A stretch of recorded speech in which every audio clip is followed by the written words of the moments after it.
Today's video is all about planning for Q4, the last quarter of 2023. So let's get into it. But first I want to talk about what planning system I'm actually using. Now I've mentioned this loads of times on my channel before, but I follow Sarah Cannon's HB90 planning system, which is a method that is really robust, really works, and is just the one thing that I can attribute to the progress that I've made over the last year or so by using this program. So enrollment is open right now, so I'll leave all the links down below, and I'm going to walk you through a little bit of the planning system and what it does and how it really helps me. Now, Sarah is such a brilliant teacher and tutor. She is fantastic. Her lessons are really clear and concise. There's lots of examples, and then of course you get put into her Facebook group, and she is in there all the time. I'm part of a few of her Facebook groups for, like, I did the Publish and Thrive course as well,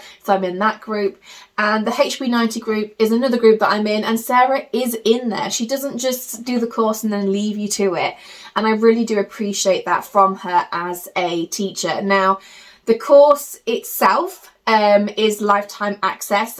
And even I've gone back to the course a few times as well to sort of go through some of those lessons again. So at the beginning of this year, just to start off, so each quarter you can print off the dated planner. But at the beginning of this year, I sort of tried something new. So because I do have a chronic illness, which means that I can't always plan exactly to a T, and also I have 2 young children, so those two things together meant that I was finding it difficult to keep up week by week. And what I mean is that mentally, so I would have my list, and in the quarterly planner it would I did the weekly plan, so there was a section for each day.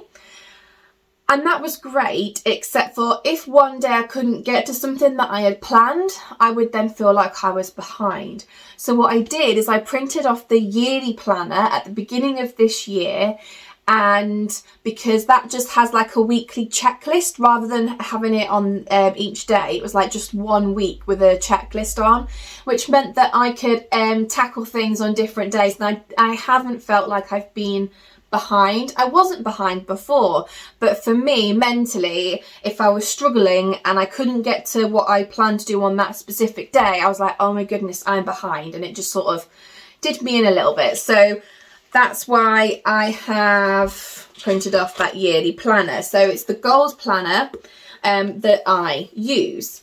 Now I did also I'll just show you an example. I did also slightly change up what the weekly tasks looks like, but this is the weekly tasks.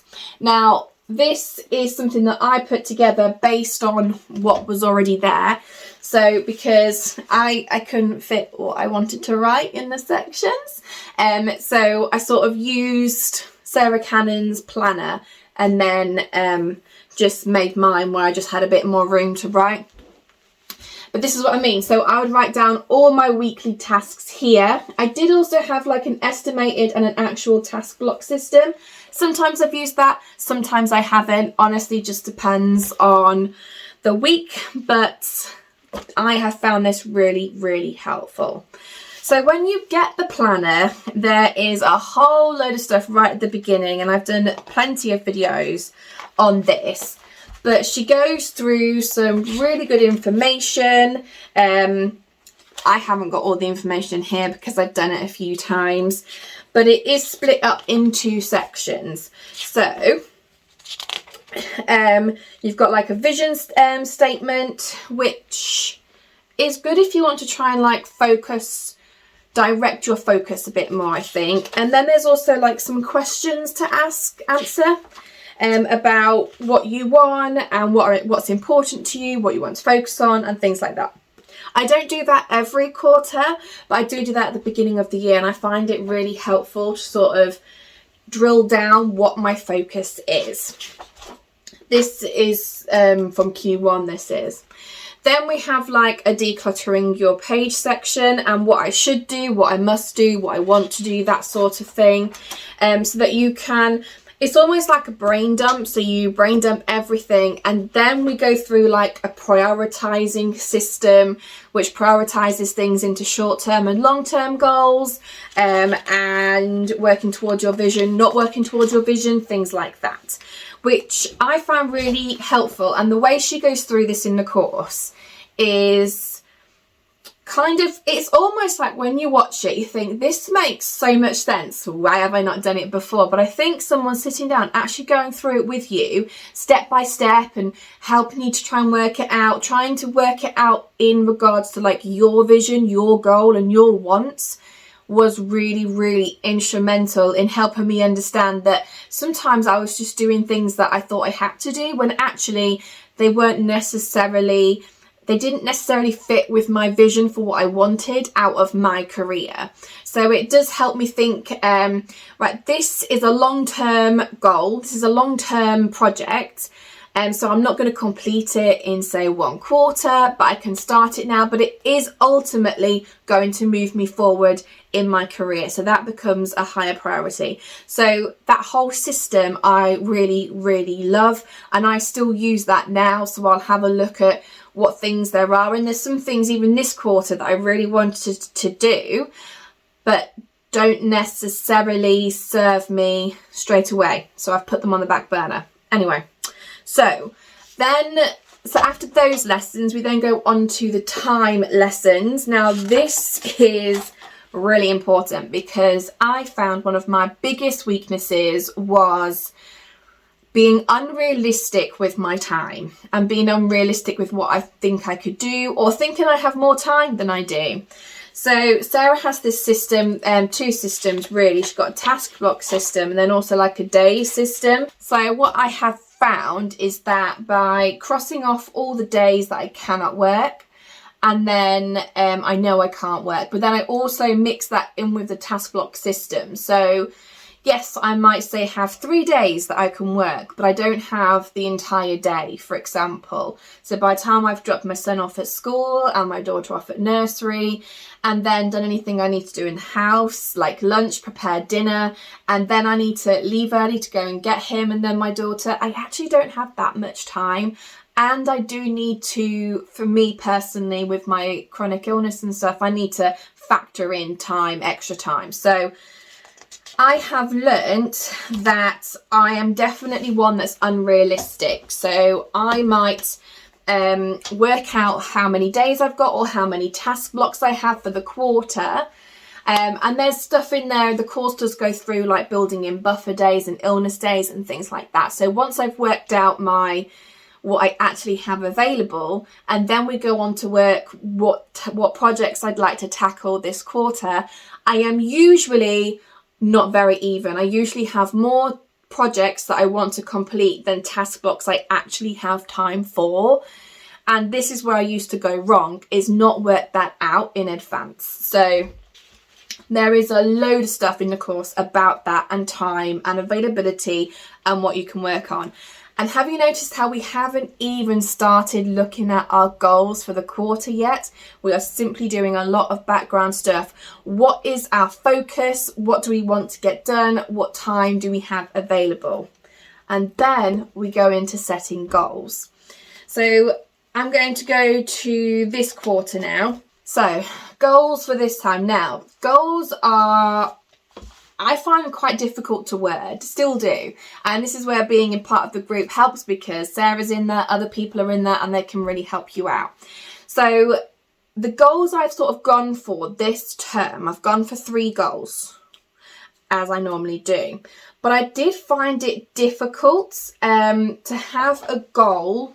One of my goals is not necessarily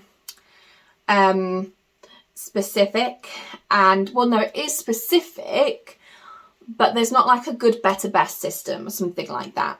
So my first goal was on the publishing and promoting sort of both new books and my backlist to like increase my revenue. Now, what I have done is I'm doing something slightly different this time. I used to put like all my social media tasks in this block, and actually that just became too much to have all in one go. And actually social media is sort of something very different to me. So what I have done, everything is almost like the business side. Can I just pause you because I've just remembered something I haven't done.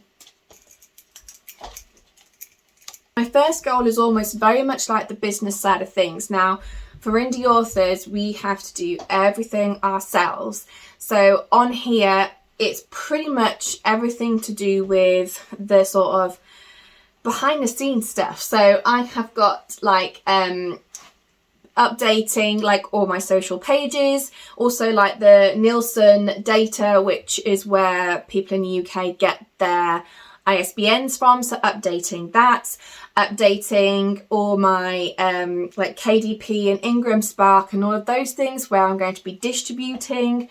I've also got things to do with like my book cover and a project that I'm doing later on in the quarter that I needed to work out what I needed to do for that, sort of the back end, which is designing the cover, commissioning it, getting it uploaded, doing a new details page, working out the ISBNs, uploading it to Nielsen data, all of that. I'm doing a Christmas market in December, so I had to put everything I needed for that. So I need to have public liability insurance, I need to pay like the fees and stuff like that, and also like order the books that I'll need for that. I've also got like all the formatting and uploading for like my bonus chapters that are coming out. That's going on Story Origin, and working out all the links and getting the QR codes, and there's a lot. That was like my biggest goal for me, because there just felt like lots of little things that needed doing that are all really important.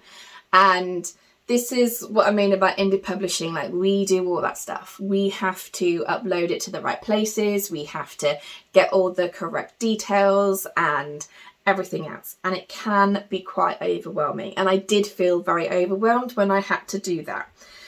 Then my second goal is then focusing on the actual creating.